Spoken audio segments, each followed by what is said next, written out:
I'm Allison, 34, and last Saturday at my nephew Tyler's birthday party, my world imploded. My sister Stephanie handed me cake with a smile that didn't reach her eyes. Buying stuff doesn't make you special. You're just the family wallet. Her husband Greg laughed while my mom Barbara muttered, "Let it go." In that moment, I remembered covering their mortgage, emergencies, and Tyler's $12,000 tuition payment just last week. So I set down that cake, grabbed the tuition envelope, and changed everything. Before I continue this story, let me know where you're watching from. Hit that like button and subscribe if you've ever reached your breaking point with family. Trust me, what happened next changed my life forever. Growing up in Elmhurst, a middle-class suburb of Chicago, Stephanie and I were inseparable despite our 3-year age gap.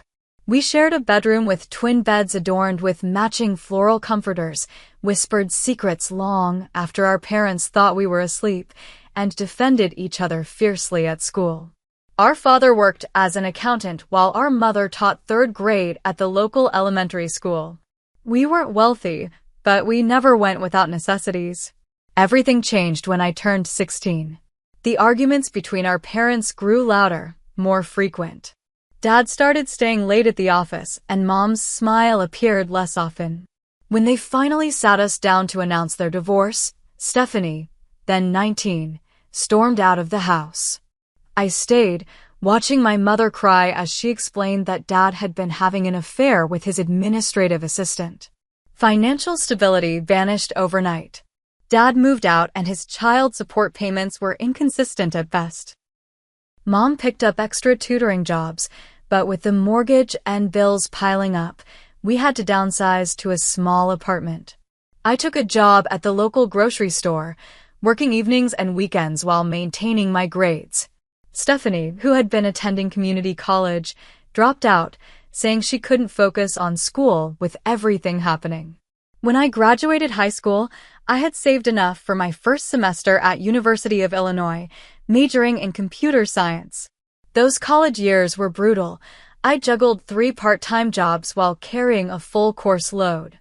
Many nights I survived on vending machine snacks, too exhausted to even microwave ramen.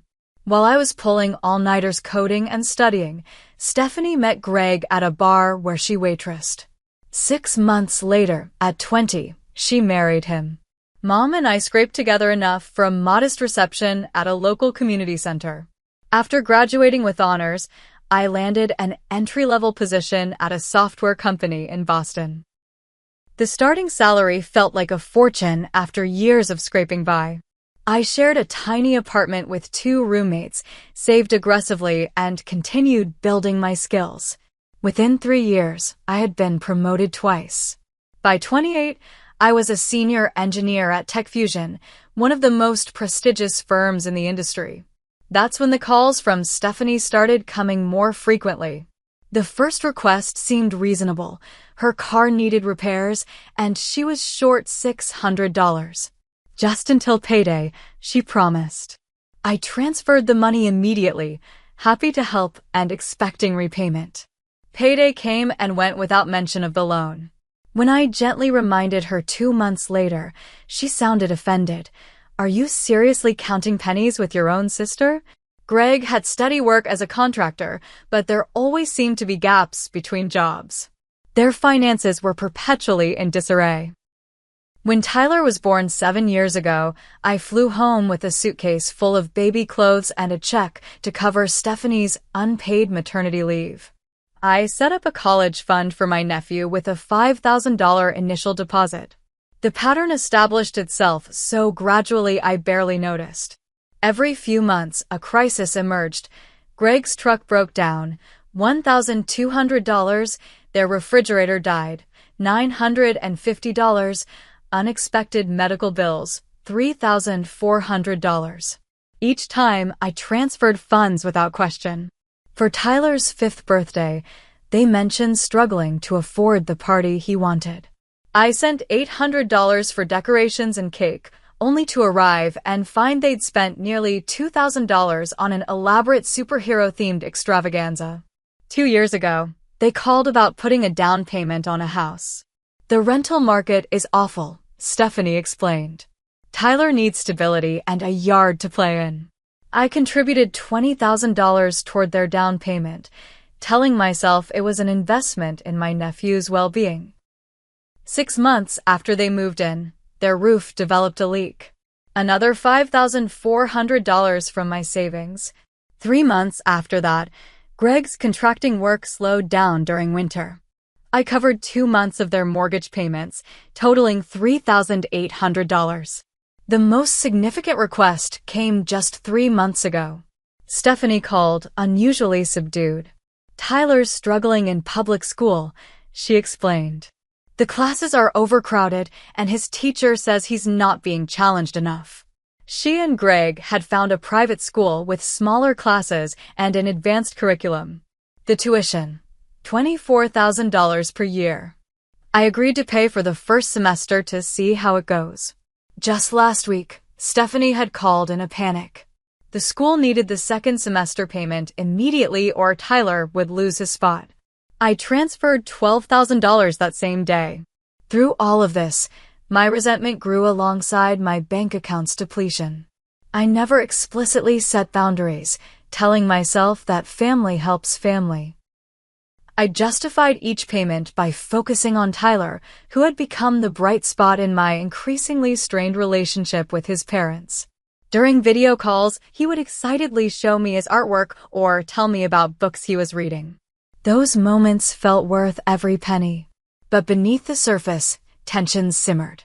At family gatherings, I noticed Stephanie's subtle digs about my single status or how lucky I was to have such a high-paying job, as if my years of hard work and sacrifice were merely good fortune. Greg rarely thanked me directly, instead making jokes about my fancy Boston lifestyle while benefiting from it enormously. My mother, who had remarried and moved to Florida, occasionally expressed concern about the financial dynamic. "You're too generous, Allison," she'd say during our weekly calls. But when I hinted at establishing limits, she would quickly add, "But they're family, and Tyler is your only nephew." This contradiction kept me locked in my role as reluctant benefactor, torn between setting healthy boundaries and maintaining family harmony. By the time Tyler's 10th birthday approached, I had covered over $90,000 in expenses for my sister's family over 7 years, none of which had ever been repaid. I arrived at Stephanie and Greg's suburban home clutching a carefully wrapped package, a telescope I knew Tyler had been coveting, along with a star chart and astronomy books.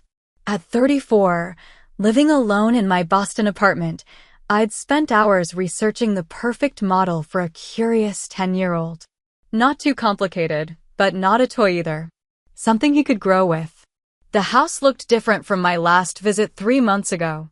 Fresh paint covered the exterior, and professional landscaping had replaced their previously patchy lawn. A new patio set gleamed on their expanded deck, improvements I hadn't heard about but had indirectly funded through my financial support. Balloons in blue and silver, Tyler's favorite colors, bobbed against the cloudless May sky. A bounce house dominated the backyard, where a professional photographer was setting up equipment near an elaborate cake table. The setup screamed expensive in a way that tightened the knot that had lived in my stomach for years. "Allison."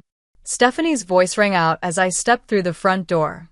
My sister, 3 years older at 37, looked refreshed in a new sundress, her highlighted hair styled in beachy waves.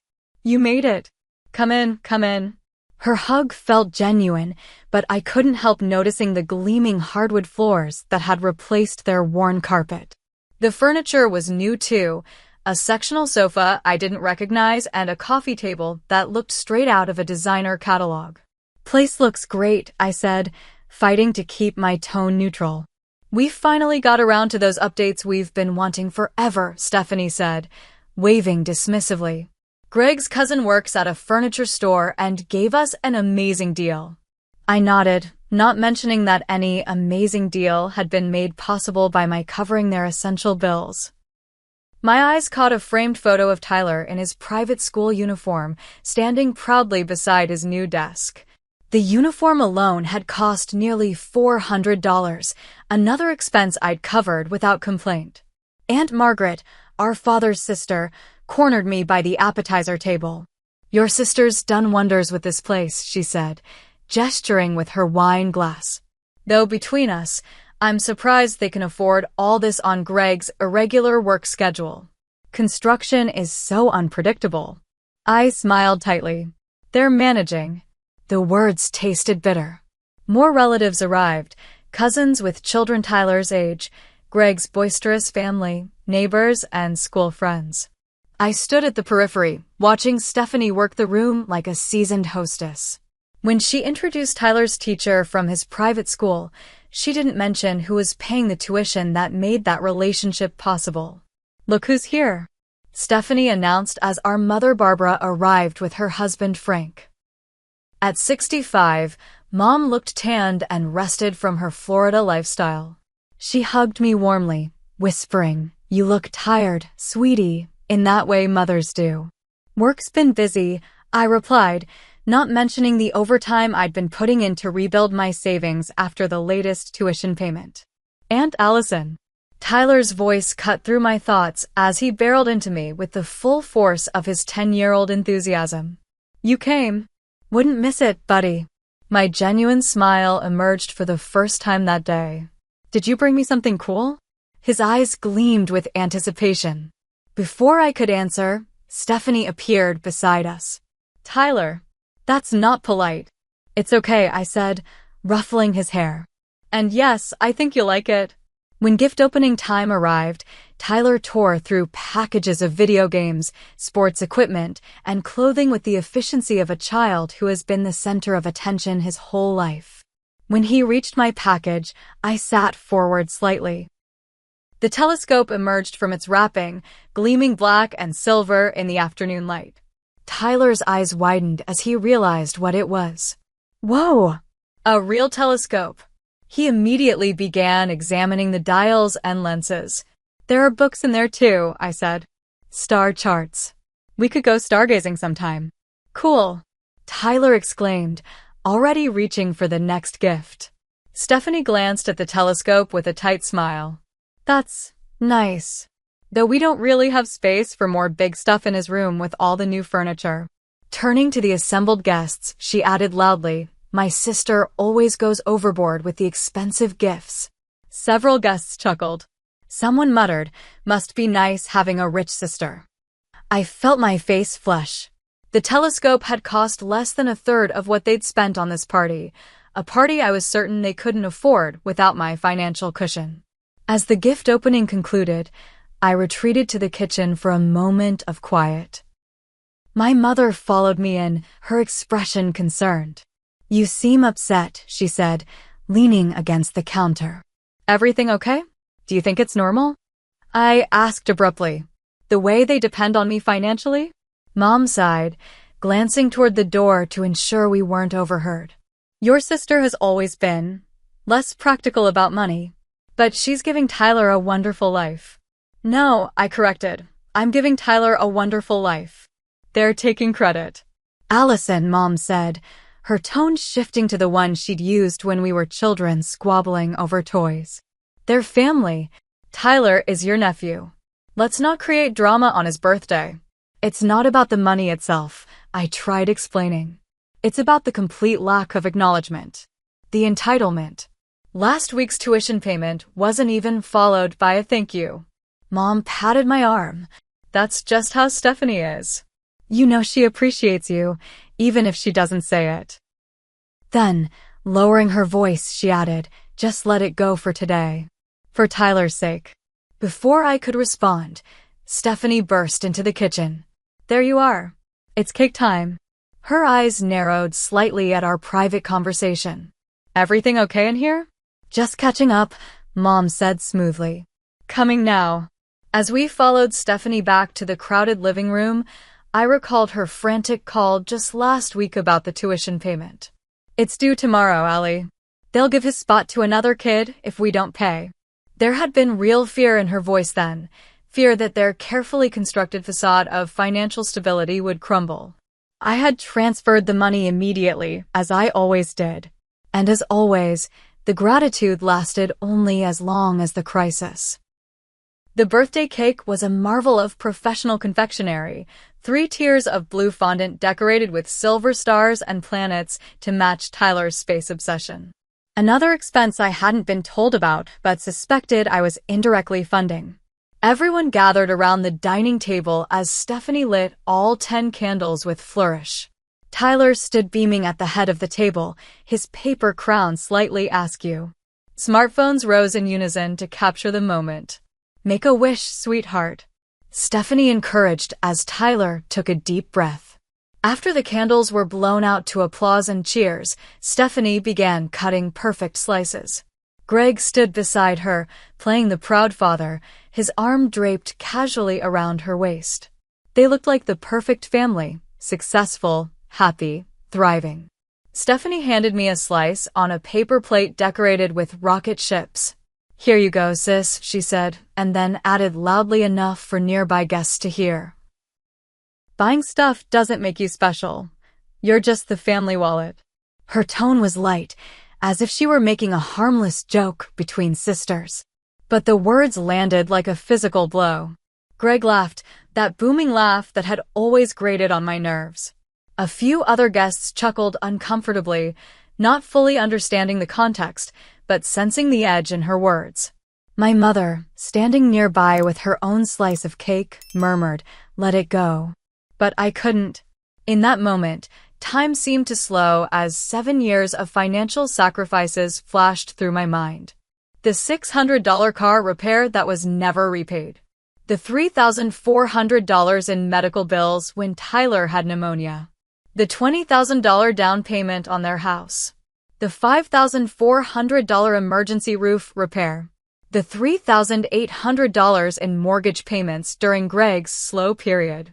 The $400 private school uniform. The $12,000 first semester tuition. The $12,000 second semester tuition I had paid just last week.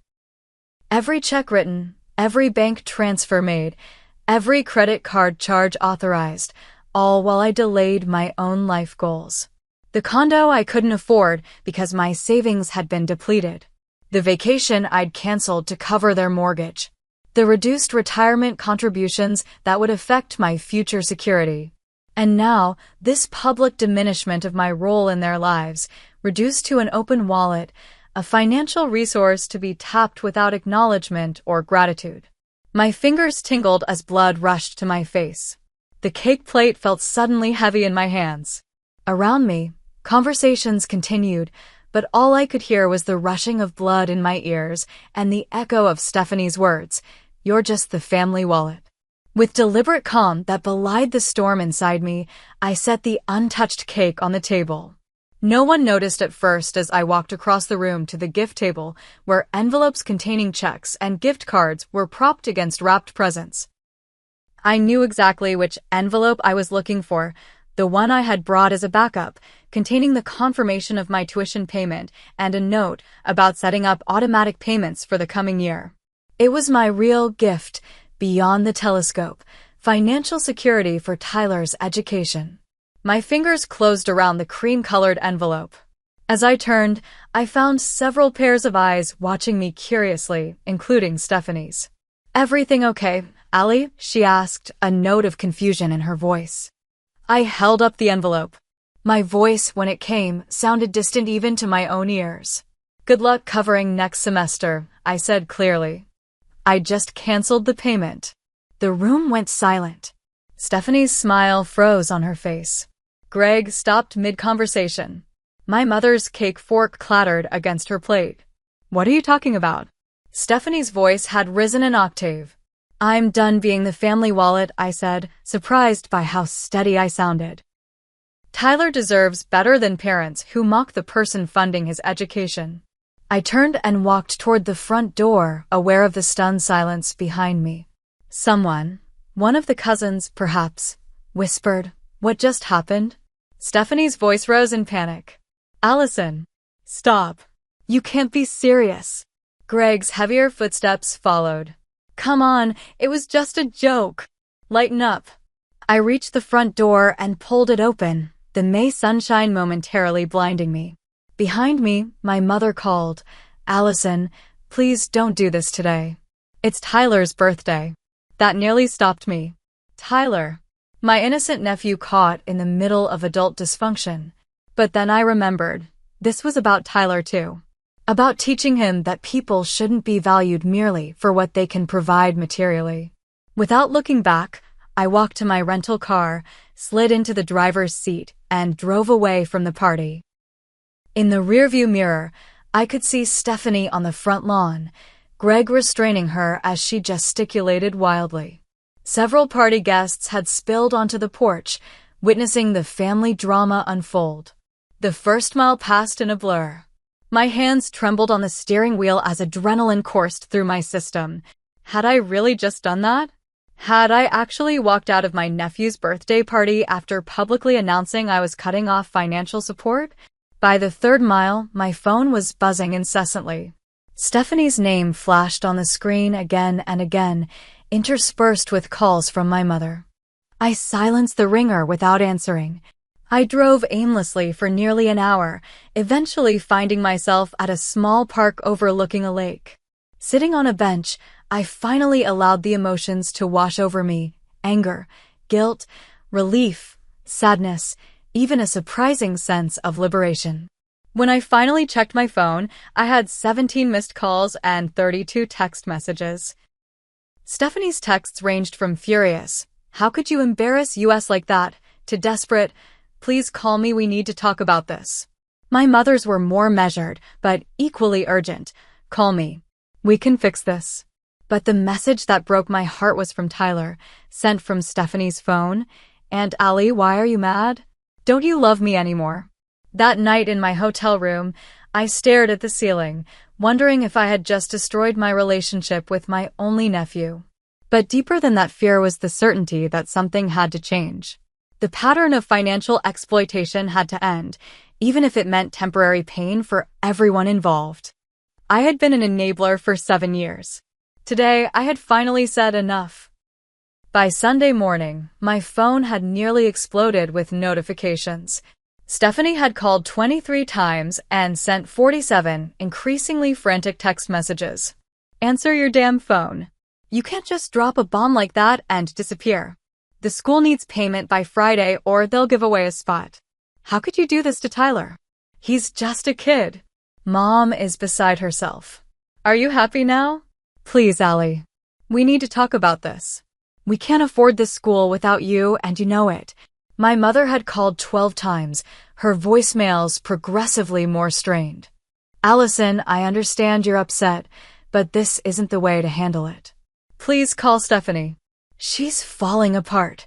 Tyler was crying after you left. He thinks you don't love him anymore. Families shouldn't do this to each other." The most surprising communication came from Greg, first an angry, slurred voicemail around midnight. "You think you're so much better than us with your fancy job," followed by a stiffly formal text the next morning. "Allison, I apologize for my message last night. I had been drinking. We should discuss this situation like adults. Please call when you're ready." I checked out of the hotel and drove straight to the airport, changing my flight to the earliest available departure. By Sunday afternoon, I was back in my Boston apartment, the familiar surroundings offering little comfort. On Monday morning, I called my boss at Tech Fusion.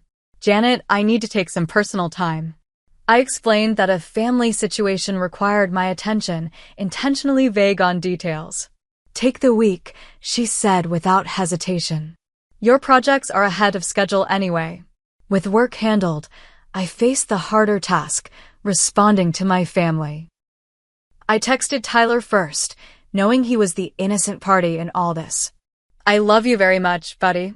I'm not mad at you at all. This is grown-up stuff between me and your mom and dad. I'll always be your Aunt Allie." To my mother, I sent, "I'm safe in Boston. I need some space to think. I'll call when I'm ready." To Greg's surprising apology, I didn't respond at all. To Stephanie's barrage, I sent a single message, "I'm not discussing this via text. I'll call when I'm ready to talk." Her immediate response, When will that be? The school needs an answer. I turned off notifications and spent the day in uncommon silence, realizing how much of my mental energy had been consumed by my sister's constant crises. On Wednesday, I finally called Stephanie. She answered on the first ring. "Oh, thank God," she breathed. "Allie, you have to fix this." The school called again yesterday. "Stop," I interrupted firmly. "If the first thing you want to discuss is money, this conversation is over." "What do you want me to say?" Tears filled her voice. "That you humiliated us in front of everyone? That Tyler's been asking questions I can't answer? That Mom hasn't slept in days? I want you to acknowledge that you've been taking advantage of me for years," I said quietly. "I want you to understand that calling me the family wallet hurt more than you can imagine. It was a joke," she insisted. "You know how Greg and I tease each other. I didn't think you'd be so sensitive." "It wasn't just the comment, Stephanie. It's been building for years. I've given you over $90,000. The line went silent for a moment. "It hasn't been that much," she finally said, but her voice lacked conviction. I checked my records before calling. $93,000 for $100 over 7 years. Not including gifts, not including flying out for visits. Just direct financial support. We've been struggling. You know how inconsistent Greg's work is." What were we supposed to do? Live within your means? Not buy new furniture while asking me to pay Tyler's tuition? Not landscape your yard while I cover your mortgage? My voice rose despite my efforts to stay calm. "Do you know what I've given up to support your family? The condo I couldn't buy? The retirement savings I've delayed." "So this is about money," she said accusingly. "I thought family helped family. Isn't that what Mom always taught us? This isn't about the money itself. It's about appreciation, recognition, not being treated like an ATM with endless funds and no feelings. We appreciate you. Tyler adores you. When's the last time you said thank you without immediately asking for something else? When's the last time you asked about my life, my work, my relationships? When's the last time you acknowledged any sacrifice I've made?" The silence that followed told me everything. "I can't do this anymore, Steph. I love you. I love Tyler. But this dynamic is destroying our relationship. So you're just cutting us off? Just like that?" Her voice had turned cold. "What about Tyler's education? Are you punishing him for something I said?" The guilt trip was so predictable it almost made me laugh. "Tyler will be fine. Plenty of kids get excellent educations at public schools. I did. It's not the same. His private school has specialized programs, smaller classes. Then you and Greg need to figure out how to pay for it." She began to cry in earnest then, heavy sobs that reminded me of when we were kids and she'd been denied something she wanted. "We can't afford it. You know we can't." "That's not my responsibility," I said gently. "It never should have been." The conversation circled painfully for another 20 minutes before ending with Stephanie hanging up on me. I sat in my quiet apartment, emotionally drained but strangely peaceful. That Friday, my cousin Rachel called. "Holy shit, Allie," she said without preamble. "The family group chat is on fire. What exactly happened at Tyler's party?" I gave her the abbreviated version. To my surprise, she laughed. "It's about time. Stephanie's been bleeding you dry for years. Diana and I have talked about it forever, but we didn't know how to bring it up with you." Hearing that other family members had noticed the pattern was oddly validating. "Mom thinks I'm being cruel. Aunt Barbara enables Stephanie just like you did," Rachel said bluntly. "Always has."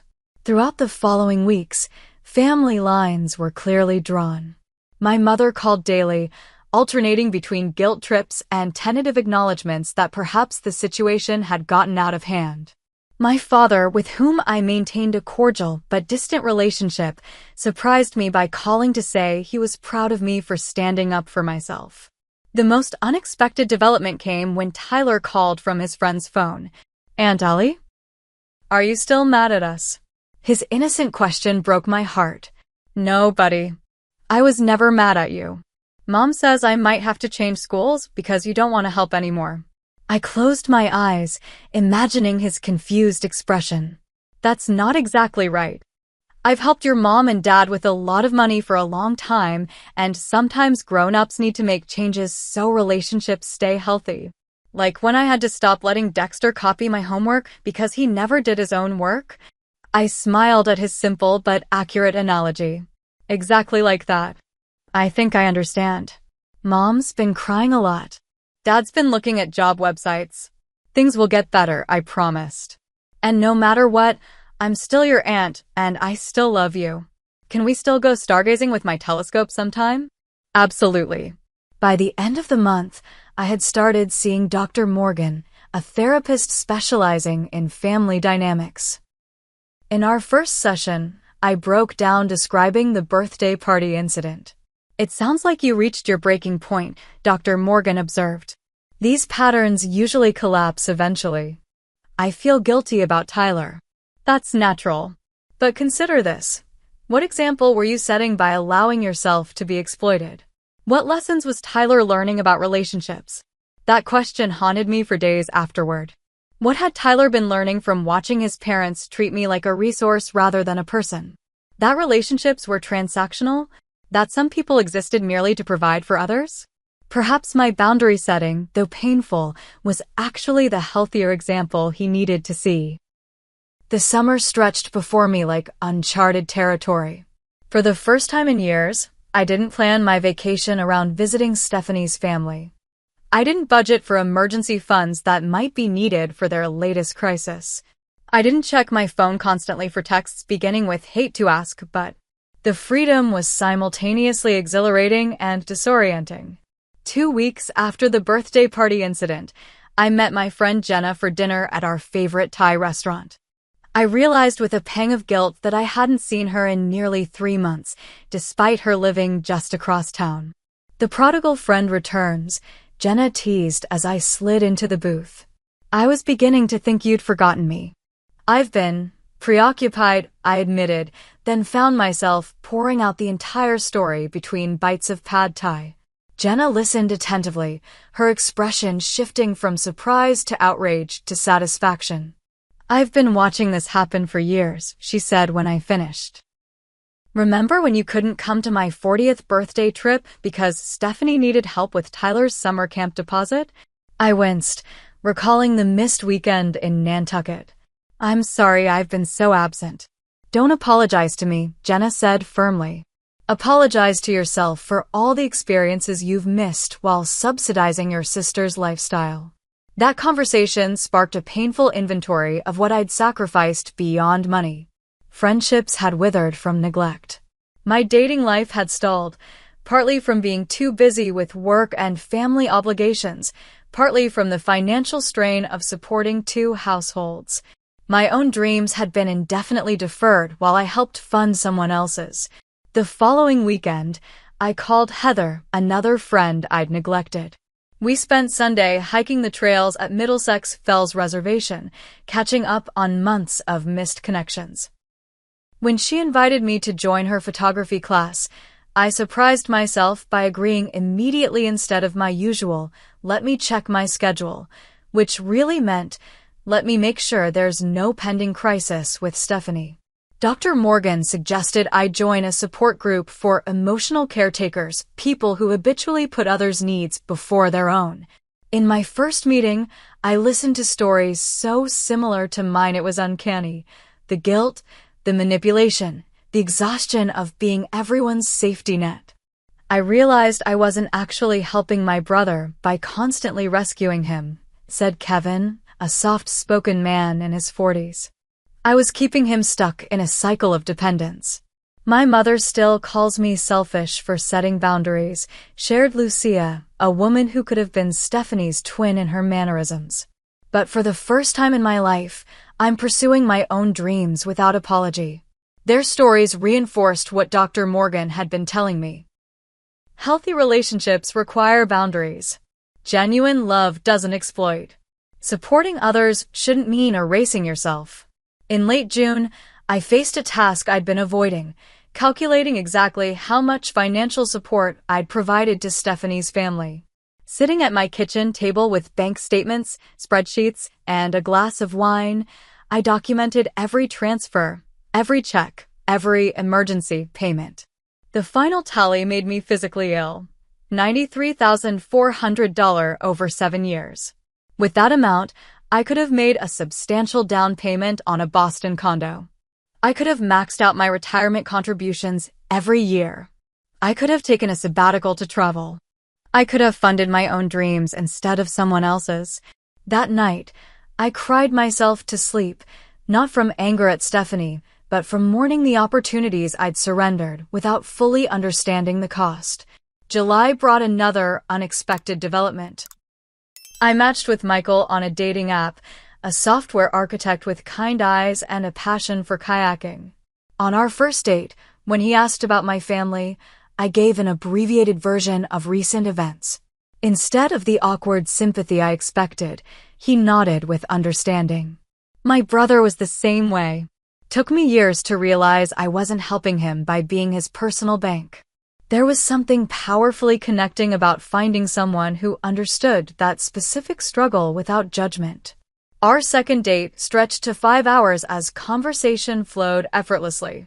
By our fifth date, I realized I was beginning to develop real feelings for him, feelings uncompromised by financial stress or family obligation. Meanwhile, my relationship with Tyler evolved in unexpected ways. With Stephanie's reluctant permission, I began taking him on monthly outings, just the two of us. We visited the Museum of Science, went stargazing with his telescope at a local conservation area, and spent an afternoon at a coding workshop for kids. During these outings, I noticed subtle changes in how he related to me. Without presents or money as the centerpiece of our interaction, he engaged more genuinely. He asked questions about my work, remembered details from our previous conversations, and seemed to value our time together in a new way. Mom says we can't afford the space camp I wanted to go to, he confided during our August outing, watching me carefully for a reaction. I nodded, maintaining a neutral expression. That must be disappointing. She said maybe you would pay for it. His directness was both heartbreaking and illuminating. Tyler, I love spending time with you and teaching you things. But I won't be paying for extra activities anymore. That's something for your parents to figure out. He considered this, kicking at pebbles on the path. Dad's working more now. He got a second job. That shows he cares about providing for your family. Mom cried when she had to return her new purse. She said it was your fault. I took a deep breath. Adults sometimes blame others when they're upset about consequences of their own choices. Your mom and dad made choices about money that didn't work out, and now they're making different choices. That's actually a good thing. He seemed to absorb this, his expression thoughtful beyond his years. I got into the advanced math group at school, he offered, changing the subject. The public school has a special program too. That's fantastic. My pride was genuine. I always knew you were a math whiz. In September, I moved to a new apartment in a different neighborhood, a symbolic fresh start. The rent was actually lower than my previous place, part of my new commitment to financial mindfulness. I'd begun working with a financial planner to rebuild my savings and create a realistic timeline for buying my own home. Michael helped me move, his steady presence a reminder of how a healthy relationship should feel, balanced, supportive, mutually beneficial. When he kissed me amid the half-unpacked boxes of my new living room, I felt a hopeful flutter that had nothing to do with money or obligation. Stephanie's communication had evolved from daily bombardment to weekly status reports, oscillating between cold formality and desperate appeals. Tyler had started public school. Greg had taken a second job at a hardware store on weekends. They were managing, though just barely, according to her. We had to cancel our cable, she reported with martyred pride. And Tyler can't do travel soccer this year. I offered genuine sympathy without offering money, a boundary that still felt strange, but necessary. My mother, to my surprise, began showing signs of growth as well. During our weekly calls, she stopped pushing for reconciliation and started asking more questions about my life, my work, my new relationship. "I've been thinking about how we handled money after the divorce," she admitted during one particularly honest conversation. "I may have leaned on you too much, expected you to be stronger than you should have had to be at 16. "You did your best," I assured her, touched by this rare acknowledgement. "Still," she said, "I wonder if that set up patterns for you and Stephanie. Me relying on you, you relying on her." It was the most insightful observation she'd ever made about our family dynamics. Dr. Morgan says patterns repeat until someone consciously breaks them. "You broke it," my mother said softly. "It hurt everyone, including you, but you broke it." For Thanksgiving, I declined the invitation to join family in Chicago, choosing instead to host a Friendsgiving in my new apartment. Jenna, Heather, Michael, and several colleagues gathered around my table, filling my home with laughter and uncomplicated joy. As I looked around at these people who valued me for myself, not my financial contributions, I realized I was healing. The guilt still surfaced occasionally, but it no longer controlled my decisions. The anger had mostly dissolved, replaced by a calm determination to create healthier relationships moving forward. That evening, after everyone had left and Michael was helping me wash the last dishes, my phone rang with a FaceTime call from Tyler. "Aunt Allie, I wanted to show you the science fair project I'm working on." His face was alight with excitement as he turned his phone to display a half-built model of the solar system. In the background, I caught a glimpse of Stephanie watching with an unreadable expression. Our eyes met briefly through the screen, hers tired but no longer hostile, mine steady and unregretful. Some bridges were being rebuilt, slowly and with better foundations. Others might remain damaged beyond repair.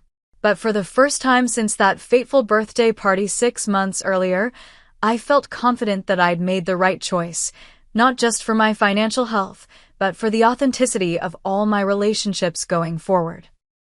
The December chill had settled over Boston when I received a thick envelope in the mail with Stephanie's handwriting on the address label. Inside was a 5-page handwritten letter, not an email, not a text, but an actual letter on stationery, something so unusual for my technology-dependent sister that I sat down immediately to read it. "Dear Allison," it began. "I've started this letter a dozen times over the past weeks. Nothing sounds right. Nothing seems adequate. But I need to try anyway." What followed was the most honest communication I'd received from my sister in our adult lives. She acknowledged the pattern of financial dependence, admitted to taking advantage of my generosity, and expressed genuine remorse for the hurt she'd caused. "The comment about you being the family wallet haunts me," she wrote. "I said it without thinking, the way I say so many thoughtless things. But looking back, I can see it revealed how I've been treating you, as a resource rather than my sister, whom I love deeply." She detailed the harsh realities they'd faced since I'd withdrawn my support, selling their second car, Greg picking up weekend shifts at a hardware store, Tyler adjusting to public school.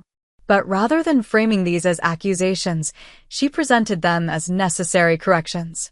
"We should have been living this way all along," she admitted. "We were spending money we didn't have because we knew you would cover the shortfalls.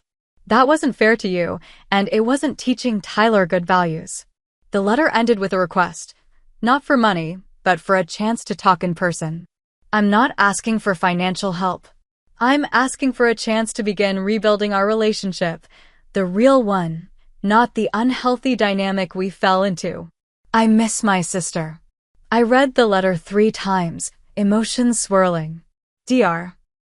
Morgan had warned me about the cycle of abuse and reconciliation, how the genuine remorse shown during apologies often gave way to repeated patterns once forgiveness was granted. But something about the letter felt different from Stephanie's previous manipulations. After discussing it in therapy, I decided to take a cautious step forward. I texted Stephanie suggesting a video call the following weekend. Her response was immediate. "Thank you. That means more than you know." Our first conversation was awkward, halting, filled with long pauses and careful phrasing. She looked different, her highlighted hair now showing dark roots, her previously manicured nails now short and unpolished. These weren't calculated details to earn sympathy. They were simply evidence of adjusted priorities. "Tyler's doing really well in public school," she said, surprising me by leading with positive news rather than complaints. "His math teacher says he's performing 2 grades above level." "That's wonderful," I said sincerely. He mentioned the advanced program during our last outing. "Those days with you mean everything to him." Her voice caught. To be honest, I was jealous at first that you could still have a relationship with him while I was dealing with the fallout. But he comes home from your outings so excited, so engaged. It made me realize what really matters. We talked for nearly 2 hours, carefully navigating around tender spots while acknowledging the elephant in the room.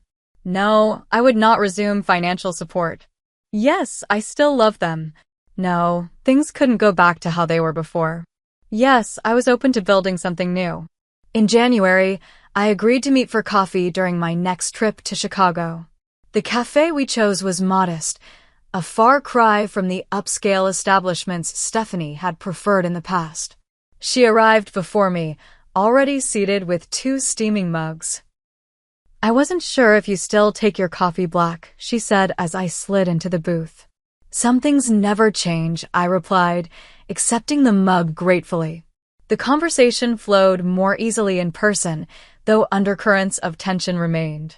She mentioned Greg's reluctance to accept our new dynamic. "He thinks I should be angrier with you," she admitted. "He says you abandoned us when we needed you most." "What do you think?" I asked, watching her face carefully. She considered the question seriously. "I think we took advantage of your love for so long that we mistook it for obligation. When you finally said no, it felt like abandonment because we'd come to depend on something we had no right to expect." Her insight surprised me. "That's remarkably self-aware." "Therapy," she said with a small smile. "Turns out I needed it as much as you did." The revelation that Stephanie had begun seeing a therapist was perhaps the strongest evidence of genuine change. My sister, who had always dismissed psychological support as paying someone to listen to you complain, was doing the difficult work of self-examination. In February, Greg reached out directly for the first time since his awkward apology text. His email was stiff but respectful, acknowledging his part in the unhealthy dynamic and his initial resentment at the changes I'd forced. "Your sister and I are working on our marriage," he wrote. "Financial stress has always been our biggest issue, but we've never addressed it honestly until now. I'm not asking for your forgiveness yet, but I want you to know I'm trying to be better, as a husband, as a father, and eventually, hopefully, as your brother-in-law." Meanwhile, Tyler continued to adapt with the resilience of childhood. During our monthly outings, he spoke enthusiastically about his public school's science Olympiad team and his new friends in the neighborhood. "Dad's teaching me about budgeting," he told me proudly during our March visit to a robotics exhibition. "I get an allowance now, but I have to save half of it. I'm saving for a new bike." "That's a great skill to learn," I said, noting how financial education had never been part of his life when money seemed to magically appear whenever needed.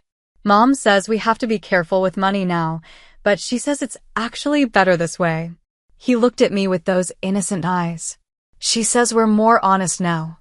By April, I felt secure enough in our healing relationship to invite Stephanie and her family to join my mother for Easter dinner.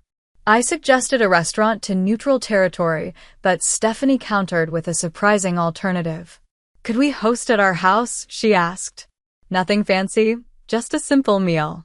Tyler wants to show you his science fair ribbons, and it would mean a lot to try to make new memories there. Better ones."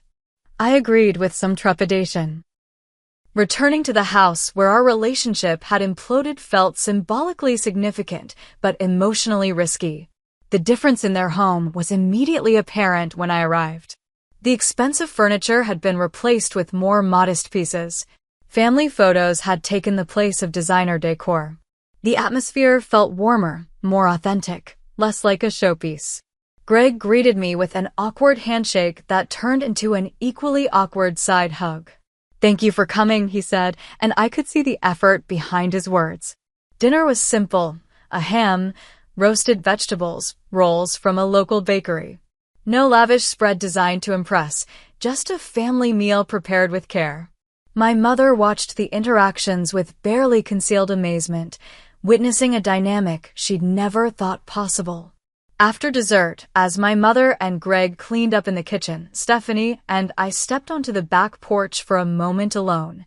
"I need to tell you something," she said, her voice steady. "I got a job." "You did? That's fantastic." "It's nothing fancy. Administrative work at Tyler's school. But it's 3 days a week, and it means we can cover his summer camp ourselves this year." She said this last part with quiet pride. "I'm happy for you, Steph." "Really? We sold a lot of things," she continued. "The designer purses, Greg's fancy tools he never used, my jewelry except for Mom's pieces. It turns out we had thousands of dollars tied up in stuff we didn't need, trying to look like we had money when we were actually drowning in debt. The irony wasn't lost on either of us. We're still struggling," she admitted. "But it's an honest struggle now. No secrets, no quick fixes, no magical sister to bail us out." "And how does that feel?" I asked gently. She looked out at the simplified backyard, where the elaborate playset had been sold and replaced with a simple swing hanging from the oak tree. "It feels real. Hard, but real." On Mother's Day, our family gathered at Barbara's hotel during her visit to Boston. The conversation flowed more naturally than it had in years, without the undercurrent of financial tension that had previously defined our interactions. When Tyler stepped away to explore the hotel lobby with Greg, my mother looked between Stephanie and me with tears in her eyes. "I never thought we'd get here," she confessed. "I was sure that birthday party had fractured our family permanently." "It nearly did," I acknowledged. "I enabled it," my mother said, taking responsibility in a way she never had before. "I saw what was happening but kept telling Allison to let it go instead of addressing the real problem." Stephanie reached across the table to squeeze my hand. "It took losing everything to realize what really mattered." "You didn't lose everything," I corrected gently. "You lost the financial cushion, but you gained self-sufficiency. And we're finding our way back to being real sisters." "Better sisters," Stephanie amended. "More honest than we've ever been." By Thanksgiving, I felt comfortable enough to bring Michael to family dinner in Chicago. Watching him interact with my family, the genuine version, not the facade maintained by my financial support, filled me with quiet joy. He and Greg discovered a shared interest in woodworking. Tyler bombarded him with questions about software architecture. Even Stephanie made a genuine effort to get to know the man who had become so important in my life. That evening, as everyone gathered in the living room for board games, I overheard Greg telling Michael, "She saved us, you know. Not with money, by stopping the money. We would have crashed eventually, but she forced us to face reality before we destroyed everything." Michael's response was quiet, but carried clearly to where I stood. She had to save herself first. That's not selfishness, it's survival. As the year anniversary of the birthday party incident approached, I realized how profoundly that moment had transformed all our lives. The initial pain had given way to something unexpected, a family relationship based on mutual respect rather than financial dependence, authentic connection rather than obligation. Tyler's 11th birthday party was a modest affair at a local park, homemade cupcakes, a few school friends, simple games. I brought a set of science books he'd mentioned wanting, wrapped simply with a card expressing my genuine pride in the person he was becoming. When Stephanie handed me a cupcake, our eyes met with shared understanding of how far we'd come. No cutting remarks, no expectations, no underlying tension. Just a sister sharing dessert with a sister she was learning to appreciate for who she was, not what she could provide. "Thank you," she said quietly. not just for coming today, but for everything. I knew she meant the difficult gift of boundaries, the painful withdrawal that had ultimately led to healing. "We're going to be okay," I replied. And for the first time, I truly believed it. 1 year after walking out of Tyler's birthday party, I found myself standing in the same living room, surrounded by the same family, but in a fundamentally transformed relationship. The journey from family wallet to valued sister, from financial enabler to respected individual, had been painful but ultimately healing for everyone involved. My relationship with money had changed dramatically. Where one side viewed my financial resources primarily as a means to solve other people's problems, I now recognized the importance of my own security and goals. Working with a financial planner, I'd rebuilt my emergency fund, increased my retirement contributions, and was on track to purchase my own condo within the year. More importantly, I'd learned to separate generosity from exploitation. True generosity came from choice, not obligation, and was received with gratitude rather than entitlement. I still helped family when appropriate, contributing to a community fundraiser when Tyler's school music program faced budget cuts, for instance, but these were conscious choices rather than expected solutions to ongoing problems. Stephanie and Greg had undergone perhaps the most remarkable transformation. The financial reckoning that followed my withdrawal of support had forced them to completely restructure their lives. They had downsized in ways they'd once considered unthinkable, selling possessions, taking on additional work, cutting unnecessary expenses. Stephanie's part-time administrative job at Tyler's school had recently expanded to full-time with benefits, giving her a sense of purpose and contribution she'd never experienced before. "I actually like earning my own money," she admitted during a recent sister lunch. "There's a pride in it I never understood." Greg had developed a small woodworking business on weekends, crafting custom furniture that supplemented his construction income. The craftsmanship gave him a creative outlet and a sense of accomplishment that purely making money had never provided. Their marriage, once strained by financial deception and dependence on outside support, had grown stronger through honest struggle and shared responsibility. "We talk about money now," Stephanie explained. "Actually talk about it, not just ignore problems until they become emergencies someone else has to fix." Tyler, now 11, had weathered the changes with remarkable resilience.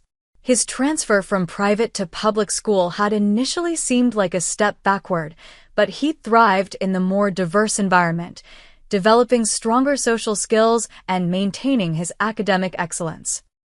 The financial education he was receiving through watching his parents budget, save, and make careful choices would serve him far better than the entitled expectation that resources were unlimited. My mother Barbara had perhaps been the most surprising development. After decades of enabling Stephanie's financial dependence, she had begun examining her own role in our family dynamics. During a heart-to-heart conversation last month, she'd confessed, "I always favored Stephanie because she seemed to need more help. I never realized I was actually hurting both of you, her by not requiring responsibility, you by expecting too much." That acknowledgement had healed something deep within me that I hadn't even recognized needed healing. My relationship with Michael had blossomed in this healthier environment.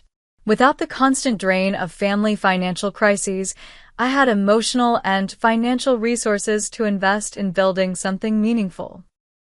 His steady presence and understanding of boundary issues had supported me through the most difficult transitions. Last week, when he'd surprised me with an engagement ring during a sunset kayaking trip, my immediate response hadn't been worry about affording a wedding or guilt about spending on myself. Instead, I'd felt pure joy at building a future with someone who valued me completely.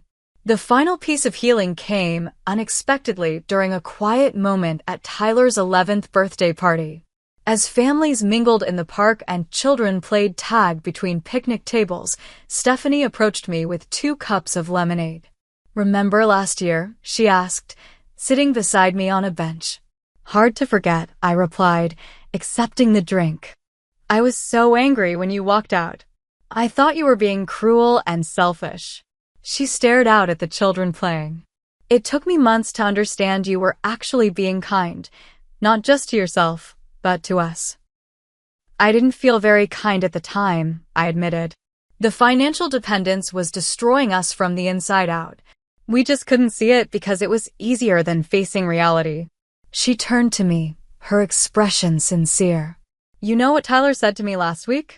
He said he's glad we're not rich anymore because we do more things together now instead of just buying stuff." Tears pricked at my eyes. Kids understand more than we think. You were never just the family wallet, Allie. You were the family compass. You pointed us in the right direction when we'd gotten completely lost. That evening, as Michael and I drove back to our hotel, I reflected on everything that had changed in a year. The initial pain of confrontation had given way to a deeper, more authentic connection than I'd ever thought possible. By refusing to continue in an unhealthy pattern, I'd created space for genuine relationships to form. Financial support had masked the real issues in our family for years. Only by withdrawing that mask could we see each other clearly, flaws, strengths, and all the complicated humanity in between. We were still imperfect, still learning, still making mistakes. But we were doing it honestly now, with respect for each other's boundaries and appreciation for each other's worth beyond money. The hardest lesson I'd learned was sometimes walking away is the most loving thing you can do, not just for yourself, but for those who have come to depend on you in unhealthy ways. Real love sometimes means refusing to continue patterns that diminish both the giver and the receiver. Perhaps most importantly, I'd learned my own worth wasn't tied to what I could provide materially. I was valuable as a sister, an aunt, a daughter, a partner, not as a financial resource or problem solver. That knowledge had changed everything. So, what about you? Have you ever had to make a difficult choice that hurt in the moment but led to growth for everyone involved? Have you struggled with being valued for what you provide rather than who you are? Drop a comment below. I'd love to hear your stories of setting boundaries and finding your true worth. Don't forget to like this video and subscribe if you found this story meaningful. I share new experiences every week about family dynamics, personal growth, and finding your authentic path. Thank you for being part of this journey with me. Your support means more than you know. Until next time, remember that sometimes the hardest boundaries to set are the ones that bring the most healing.